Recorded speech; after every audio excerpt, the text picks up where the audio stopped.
It's Wednesday. It's the 1st of December, and I'm Anthony Day with your Wednesday interview from the Sustainable Futures Report. This week I'm talking to Michelle Marks about how one part of the world is starving while another part is wasting food. Michelle is a sustainability consultant. She's owner of Coral Mountain and founder of Speak Carbon, an organisation dedicated to raising carbon literacy through training. Michelle, welcome to the Sustainable Futures Report. Thank you, Anthony, and thank you for inviting me to join you today. We're talking today about food, which is a key issue. It's one of the staples of life, like the water we drink and the air we breathe. It's an amazing topic. It's got all sorts of upsides and downsides, worries about whether we can feed the world's growing population, and so on and so on. Today, we're specifically going to talk about food waste. And apparently there's a lot more to that than just wasted food. Would you like to build on that, Michelle? Oh, yes, I'd very much like to, Anthony. So food waste, it's as with all our food system, it is complex, but just in a nutshell, around about a third of all food produced in the whole of the world goes to waste. Now, if you put that in context of about 800 million people going to bed hungry, and sadly that number has actually increased since all our challenges with COVID, that's around about a ninth of the world's population. So there is enough food to go around, but somehow it's not being distributed correctly. And alongside that misdistribution is the fact that all that wasted food has massive environmental impacts, both to the climate and other areas as well, which I'm sure you'll be asking me about. Well, let's start first of all looking at the supply chain from producer to consumer. Where's this waste occurring? At what level? At what point? Great question, Anthony. Well, the food waste is occurring all along the supply chain. All the way from farm gate, all the way to the domestic kitchen where it ends up in the bin and goes to landfill. So we drill down a little bit further into that. We look at the farming. There's a lot of issues that you might have heard of, things like wonky veg and so on, that's seen as not fit for going to market and so on. But there are organisations which now take that food and realise that just because a carrot isn't straight, that it is still fit for purpose. But then there's all sorts of other issues like distribution issues. So, for example, food not being picked up early enough and stored correctly, so it goes to rot at that stage. And then there might be gluts, which drives down prices and also ends up in surpluses of certain food products. So that's just looking at the beginning of the food chain. We can look at it at the producer level, and of course that will vary across the world. It's only the pampered West, perhaps, where we say we won't put wonky vegetables into our supermarkets. So I'm sure there are places in the world where they'll eat it whatever it looks like. And it's pretty irresponsible for us to reject it just because it doesn't look right. Incidentally, I have heard that crops that are not aesthetically pleasing have been ploughed back into fields. Is that still going on?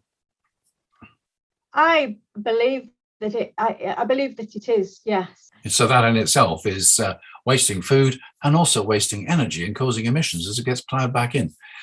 But once we get beyond that, we've got the distribution. Now, the distribution can be by lorry to the market. In some cases, it's by air freight. Take us through how it goes from there and how it may get wasted in the process.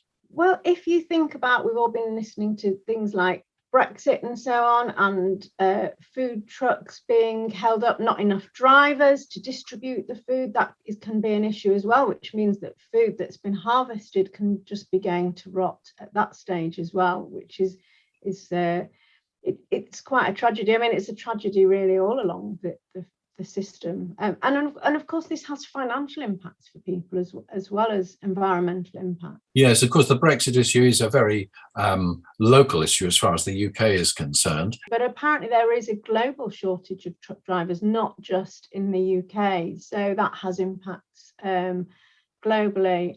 Yes, okay, so there's a shortage of drivers, but fuel has gone up dramatically as well. So presumably that will mean some crops are not worth transporting. I guess that might be the case, and what you get there really is other issues, not necessarily so much around food waste as food poverty, and especially with the people who are already challenged, with their income and having to make that balance between food and fuel to warm their houses, their homes. So you can see already this whole food chain, there's so much complexity that's going along it. Let's take the food now into the supermarkets. What causes waste at that point? What causes waste in the supermarkets is really around things like rejection, because it's not seen to be a good enough quality, and some of the higher end supermarkets reject it, and then it does go to the more discounted supermarkets, so it doesn't always mean it gets lost. And then there's things that what the supermarket does very often impact on the consumer activity, and that's where the waste is. And the majority of food waste in the UK actually happens in the home setting. So 70% of our food waste takes place in the home. And then there's not to forget also the hospitality, catering and events sector as well, where food waste happens. But things in the supermarkets like bog off discounting, buy one get one free, and people sort of say, oh yeah, I'll have an extra bag of satsumas or an extra bag of lettuce. It's that green leaf lettuce is the stuff that we've all seen it sort of going sort of mushy and horrible and brown in our fridge. But if we're tempted by those buy one get one frees, that's more likely to happen because we are overbuying. And what about best before and use by dates? Does the consumer really understand them, or does it urge the consumer to throw things away while they could still be edible? Definitely. There's a lack of understanding of best before and use by. Use by is generally about perishable goods like your meat, your fish, dairy goods, and even within that, there is an element of being conservative because, of course, the supermarkets don't want to have a food safety issue. The use by is generally, to my personal mind, if it's not walking out of the fridge on its own, it's edible. Right. Well, you say 70% of food waste occurs in the home. So the obvious question is, what should we be doing about it? Well, the first thing is raising awareness, so having this understanding, but also the supermarket sector, the retail sector does have a responsibility really to rather than try to just encourage people to buy more and more, is to raise that awareness as well. So it's right from the understanding our own personal behaviours, right from the buying and that shopping list of, do I really need it? Am I really going to use it? And or am I just tempted because it looks nice? And if I'm not going to use it, then I shouldn't buy it. And of course, there's a value in that. If you don't buy it and you don't waste it, then it doesn't burn a hole in your pocket as well. If you throw it away, you said it goes to landfill, and it does in many cases go to landfill. Some local authorities do provide separate containers for food waste, but I think they're in a minority. What's the point? What's the advantage of separating food waste from anything else that goes to landfill? Well, when food goes to landfill, so that's all the food that you probably got in the back of your fridge that you sort of realise that it isn't edible anymore, or even plate waste from making too big of portions, and not eating it that way. When it goes to landfill, it emits methane. So methane is, for those listeners who aren't aware, is a more potent greenhouse gas than carbon dioxide. It's about 28 times more potent. So a ton of methane is equivalent to 28 tons of carbon dioxide. And in landfill, it doesn't rot down properly. That's what methane is as a result of non-complete rotting, basically. And it just keeps on giving. So once it's there, that methane will just carry on. So in terms of local authorities separating it out, what happens then is they tend to take it to anaerobic digesters, and it'll be used for city energy of some sort. There is legislation coming, I think it's 2023, where all local authorities across England have to provide a separate food waste collection. There is a downside to that, though, because if there is a collection and it's being taken to anaerobic digestion,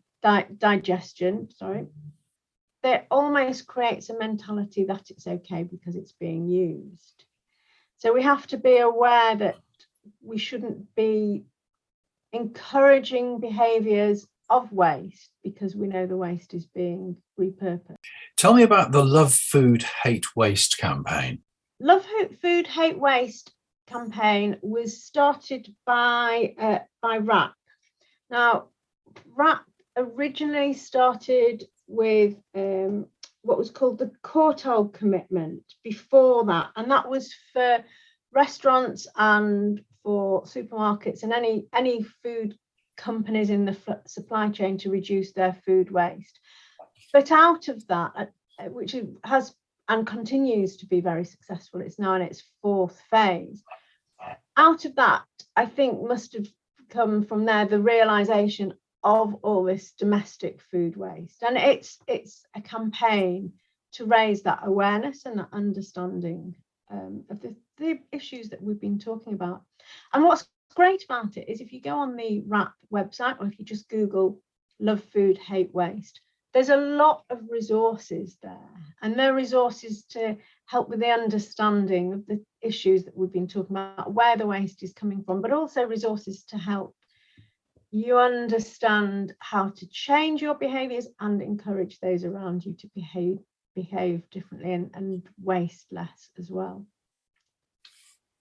And okay, so RAP, we'll put a link to that on the Sustainable Futures Report website, so we can go and look at that and find details of the Love Food, Hate Waste campaign. You also mentioned Olio and Too Good To Go. We'll put links to those as well, and they both play a part in helping to reduce or repurpose food waste. Yeah, so Olio and Too Good To Go are apps that people can download, and they can find, as you say, waste that can be repurposed. So Olio is kind of a community one where you find somebody, if somebody's got excess food in their fridge and they want to give it away, you can just find somebody locally and pick it up from there. And then Too Good To Go is quite an exciting app. It's at the end of the day, rather than waste food from retailers or restaurants, is they put it in what's called a magic bag, and the person goes along and purchases a magic bag. I think it's a minimum of £3, and it's supposed to have £9 worth of value, but I hear from people of some very exciting bags that have got way more than that amount of value in them, for very little money. And I know that my children used this app as students, so it helps them with their budgeting as well. Oh, we'll have a look at that then. That sounds interesting. We're talking earlier, you mentioned how some companies within the food industry are actually adopting the circular economy. And I just wonder how you can do that with a food product. You cited toast ale and bio bean. What's the background to that? So the circular economy is where that waste product is rather than viewing it as waste, it's seen as a resource for another process. Yeah. And in terms of food, those examples like toast ale, they've realised that many millions of slices of bread gets wasted. There is a company that makes sandwiches, and I believe they don't just cut off the crust, they cut the next slice in, they don't use as well, so that it's it's not dried out about. So that's 4 slices of bread out of every loaf is going to waste. And toast ale takes that bread and turns it into beer, and they're very successfully saving. If you look at Toast Ale's website, it's got the statistics of how many tons, how many hundreds of thousands of slices of bread, how many tons of carbon they've diverted in making their toast ale. And there's some other brewing companies that do that as well. Right. And BioBean? BioBean is a company which collects the used granules. So if you think of all your coffee shops and all those coffee machines, all those coffee granules that just are going to waste, some companies just give them away to customers because they make very good compost. They're very nutritious compost. But what BioBean does is it takes them and it does some sort of process where it turns them into what they call coffee logs. And you can put those in your wood burners, and apparently they reduce the carbon emissions by about 80%, and they burn hotter as well. So if you've got one of those lovely wood burners and are aware that they are causing quite a lot of emissions. Right, so you can burn coffee grounds as long as these things remain legal, but that's another issue in itself, I'm afraid, isn't it? Indeed. We're less than a month to Christmas. And people eat a lot of food at Christmas, but I fear they probably waste a lot as well, don't they? Yes. Does it go on the waste or does it go in the waste? Yes, there's a lot of food that gets wasted at Christmas. So one of the big things is sprouts. WRAP measures how many sprouts. They do research into that as well. And they reckon about 17 million sprouts get wasted. And the bottom line is, yes, they're traditional, but if you don't like them, don't buy them and just put them on the table and throw them away. So sprouts is one thing. Mince pies, believe it or not, is another thing. They certainly don't get wasted in my house, but apparently millions of packets of mince pies get wasted as well. So again, it's about being realistic with your shopping.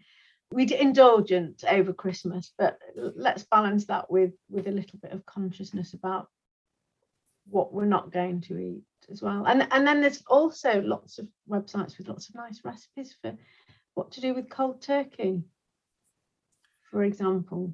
Well, that's a good idea. But basically what we should do is save food, save money, avoid waste. Absolutely. And in doing so, and still have a very Merry Christmas. Have a very Merry Christmas, definitely. With everything that's gone on with COP and the feeling that there's so much to be done, and where do I start? Food, as you said in your introduction, is something that we all need, we all use, we all buy, and it is something that we can be active about and feel that we're doing something positive. Michelle, thank you very much for sharing your thoughts with the Sustainable Futures Report. Thank you again, Anthony, for inviting me to do so. Michelle Marks of Coral Mountain and Speak Carbon. Links to these organisations and other sites and apps that she mentioned on the Sustainable Futures Report website. If you go to the Too Good to Waste website, which you mentioned, there's a good explanation of the date labels on food and the confusion they cause, leading to waste. We heard Michelle refer to WRAP, that's the Waste and Resources Action Programme, a UK charity that aims to support the circular economy. There's a link to that as well. In Wednesday interviews coming up this month, you'll hear that a chicken can't lay a duck egg. I talk to a man who wants to make your flights net zero. Yes, really. And I find out what sustainability means at York Minster. Before you go, don't forget to subscribe. Better still, if you'd like to be a patron for a small monthly donation, you'll be helping me keep the Sustainable Futures Report independent and ad-free. Many thanks to those who have already signed up at patreon.com/SFR. Much appreciated. Patreon.com/SFR. I'm Anthony Day, and the next regular edition of the Sustainable Futures Report will be with you on Friday. I wonder what it'll be about.